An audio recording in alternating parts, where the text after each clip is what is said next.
Mapagpalang araw po sa ating lahat. Ang aking pong bahagi ngayon ay mula sa aklat ng Levitico, Kabanata 25, talata 1 hanggang 11. Ang taon ng pamamahinga. Sinabi pa ni Yahweh kay Moises nang sila'y nasa bundok ng Sinai, "Sabihin mo sa mga Israelita na pagpasok nila sa lupaing ibinigay ko sa inyo, pati ang lupain ay pagpapahingahin tuwing ika-7 taon upang parangalan si Yahweh. 6 na taon ninyong tatamnan ang inyong bukirin at aalagaan ang mga ubasan. Ang ika-7 taon ay taon ng lubos na pamamahinga ng lupain, 1 taong nakatalaga para kay Yahweh. Huwag ninyong tatamnan sa taong iyon ang inyong bukirin, at huwag pipitasan ang mga punong ubas na hindi naalagaan. Ang lahat ng maani roon ay para sa lahat, sa inyo, sa inyong mga alipin, sa mga bayarang manggagawa, sa mga dayuhan, sa inyong mga kawan at iba pang mga hayop." Ang taon ng paglaya. Bibilang kayo ng 7 tig-7 taon, bali 49 na taon.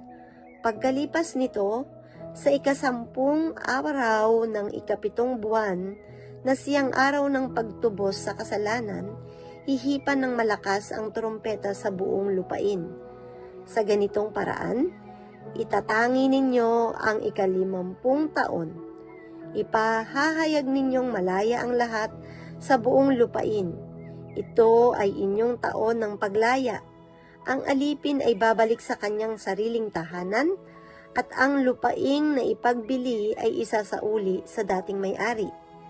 Sa buong taong iyon, huwag kayong magtatanim sa inyong bukirin. Huwag ninyong aanihin ang bunga ng mga punong ubas na hindi naalagaan. Amen. Mapagpalang araw po sa ating lahat. Narito po ang aking daily devotion sa book of Levitico chapter 25 verse 12 to 22. Sapagkat ito'y taon ng pagdiriwang at ito ay sagrado para sa inyo. Ang inyong kakainin ay ang mga halaman na kusang tumubo sa bukid. Sa taong iyon, ang lahat ng ari-ariang naipagbili ay isasauli sa dating may-ari. Kaya't kung magbibenta kayo o bibili sa inyong kapwa, huwag kayong mandaraya. Magbayad kayo ayon sa dami ng taon, mula sa huling taon ng paglaya. At magbebenta naman ayon sa dami ng taon ng pamumunga, bago dumating ang kasunod na taon ng paglaya. Kung matagal pa mataas ang halaga, kung iilang taon pa lamang, mas mababa ang halaga na, sapagkat ang batayan ay ang dami ng maaani sa lupa. Huwag kayong magdadayaan, sa halip ay matakot kayo sa akin. Akong si Yahweh ang inyong Diyos, kaya't iingatan ninyo ang mga tuntunin at inyong tutuparin ang aking mga utos upang kayo manatiling matatag sa lupain pupuntahan ninyo. Sa gayon, mag-aani kayo ng sagana, hindi kayo magugutom at magiging tiwasay ang pamumuhay ninyo sa lupain iyon. Huwag kayong mag-aalala sa kakainin ninyo sa ika-7 taon kung hindi kayo magtatanim. Pasasaganain ko ang inyong ani tuwing ika-6 na taon, at magiging sapat iyon para sa 3 taon. Kaya't magtatanim na sa ika-8 taon, ngunit ang dati pa rin ninyong inaani ang kakainin ninyong hanggang sa anihan ng ika-9 na taon. Amen po. Isang mapagpalang buhay pong muli sa ating lahat. Muli niyo po akong samahan sa pang-araw-araw kong gawain sa pagbabahagi ko ng salita ng Diyos. Sinasabi po dito sa ika-25 kabanata ng Levitico, versikulo 23 hanggang 33. Paglaya ng ari-arian. Hindi ninyo maipagbibili ng lubusan ang lupa, sapagkat iyon ay akin. Pinatitirhan ko lamang sa inyo. Kaya maipagbili man ang alinmang bahagi ng inyong lupain, iyon ay kailangang magbalik sa dating may-ari. Kung sa inyo'y may maghirap at mapilitang magbili ng kanyang ari-arian, tutubusin agad iyon ng pinakamalapit niyang kamag-anak. Kung wala siyang kamag-anak na makatutubos niyon, siya na rin ang tutubos pag umunlad uli ang kanyang kabuhayan. Ibabalik niya sa bumili ang katumbas na halaga ng nalalabing taon bago dumating ang taon ng paglaya. Sa gayon, mababalik sa kanya ang kanyang ari-arian. Ngunit kung wala pa siyang sapat na pantubos, bayaan niya iyon at bumili hanggang sa taon ng paglaya. At ang ari-arian niya'y mapapabalik sa kanya ng walang bayad. Kung may magbili ng kanyang tahanang nasa loob ng lungsod na nakukutaan, matutubos niya iyon sa loob ng 1 taon. Kung hindi niya matubos iyon sa loob ng 1 taon, ang tahan ay magiging lubos ng pag-aari ng nakabili kahit sumapit pa ang taon ng paglaya. Ang ipinagbiling mga tahanan sa labas ng lungsod na nakukutaan ay tulad ng lupang ipinagbili na maaaring matubos o maibalik pagdating ng taon ng paglaya. Ngunit sa mga lungsod ng mga Levita, ang alinmang tahanang ipinagbili nila ay matutubos kahit kailan. Kung ayaw gamitin ng isang Levita ang karapatang ito, mababalik iyon sa kanyang pagdating ng taon ng paglaya kung ito'y nasa kanyang lungsod.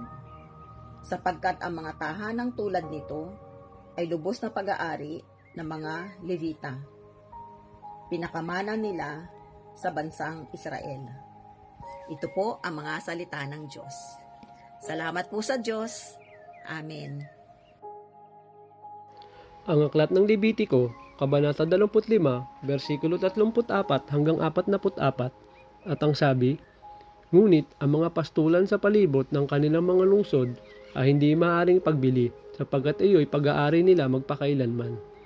Kung ang isang kababayan ninyo ay naghirap at hindi na niya kayang buhayin ng sarili, kupkupin ninyo siya tulad ng isang dayuhang nakikipamayan sa inyo. Huwag ninyo siyang patutubuan kung siya'y mangungutang sa inyo. Matakot kayo sa Diyos at hayaan ninyo itong mabuhay na kasama ninyo. Huwag ninyong patutubuan ang pera o pagkaing inutang niya sa inyo. Ako si Yahweh, ang inyong Diyos, na nagpalaya sa inyo sa Ehipto upang ibigay sa inyo ang Kanaan at upang maging Diyos ninyo. Kung dahil sa labis na kahirapan ay mapilitan ng isang Israelita na ipagbili sa inyo ang kanyang sarili, huwag ninyo siyong ituturing na alipin. Ituring ninyo siyang katulong o dayuhang upahan at maglilingkod siya sa inyo hanggang sumapit ang taon ng paglaya.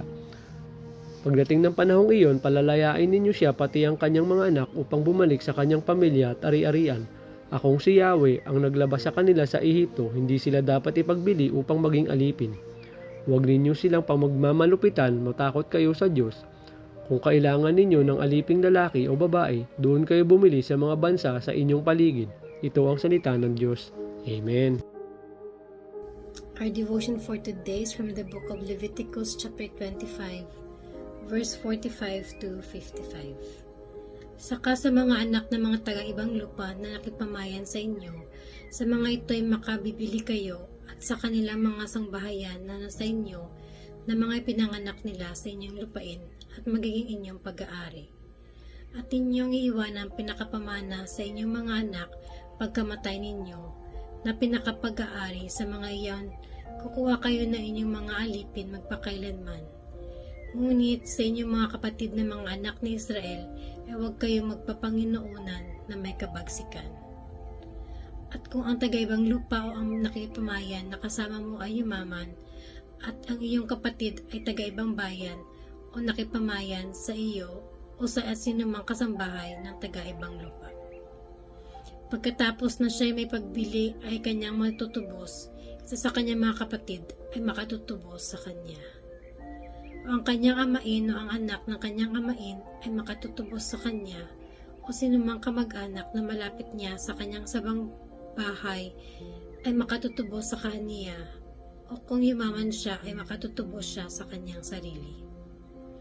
At kanyang bibilangin niya ang bumili sa kanya mula sa taong bilihin siya hanggang sa taong ng hubileo, at ang halaga sa pagkabili sa kanya ay maging ayon sa bili ng mga taon, at gagawin sa kanya ay ayon sa panahon ng isang lingkod na upahan. Kung maraming taon pa ang kulang niya, ayon sa dami ng mga yan, ay isa sa oli ang halaga ng kanyang pagkatubos sa kanyang salapi sa kanyang ibinili.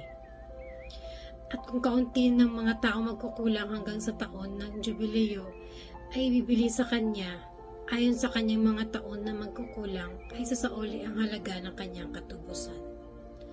Kung paano ay alilang may bayad sa taon-taon, ay gayon matitira sa kanya.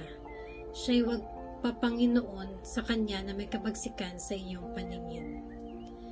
At kung hindi siya tubusin sa mga paraang ito, ay aalis siya sa taon ng jubileo, siya at sa kanyang mga anak na kasama niya.